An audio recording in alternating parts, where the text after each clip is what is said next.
Hey, God bless and good day. Welcome to the Daily Reminder. We're going to encourage you to hang out here with us just for a few moments. Once again, this gives us an opportunity, we here at New Hope City Church, to just encourage you with a verse or thought, hopefully something it's a nugget for you, and you can just take it through the day. All through the New Testament, different places, we're encouraged to hang on to protect, to lay hold of, and watch over the things which we have learned. So this just gives us an opportunity to just remind you of something that you do know or did know, or maybe this is fresh. And so there's this great story in the New Testament in Mark chapter 4. Jesus has a whole day of teaching parables and just doing some training and some discipling. And the Bible says that he said to the disciples, "Get into the boat, let's go to the other side." And the Bible says that as Jesus got into the boat, he went into the stern of the boat, fell asleep, and this incredible storm came down upon the boat. Now you have to remember, these are veteran fishermen. They've faced things like this for years, but this storm seemed a little overwhelming. And in Mark 4 verses 37 through 39, this is what the Bible says: "And a great windstorm arose, and the waves beat into the boat so that it was already filling. But he, Jesus, was in the stern asleep on a pillow. They awoke him, and they said to him, 'Teacher, Master, Rabbi, do you not care that we are perishing?'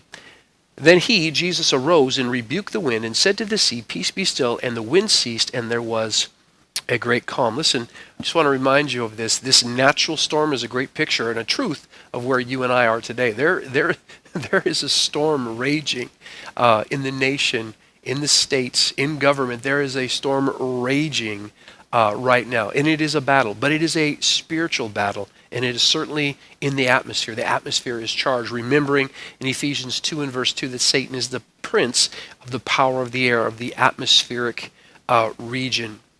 I love the model, I love the example of Jesus, because sometimes if we're not careful, we'll miss the truth of what we're dealing with.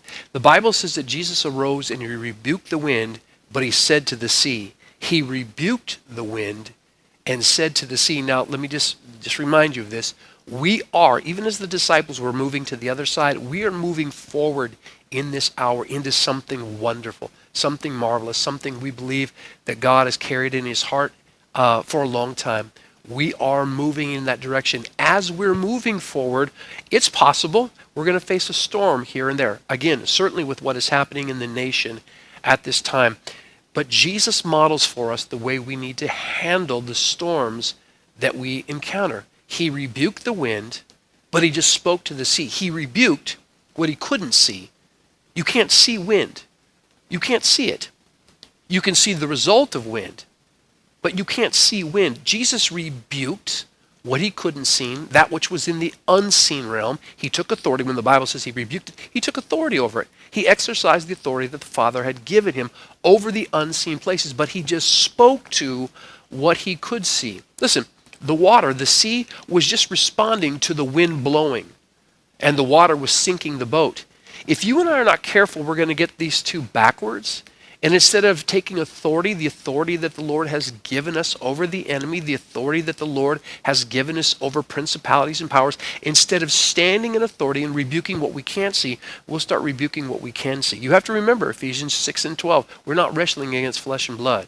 Our fight is not against people. It's not against one another, but against principalities and powers and the rulers of the darkness of this world. You and I have to be quick to discern. And remember, we're not fighting against flesh and blood. We're not wrestling with one another. We're fighting against an unseen force that has been launched and breathed into existence by the enemy himself. He rebuked what he couldn't see, and he just calmly spoke to what he could see. That is a model for us. That is a model for us. We don't want to get the two mixed up or backwards. God bless you. Hope this has been a blessing. Catch you next time.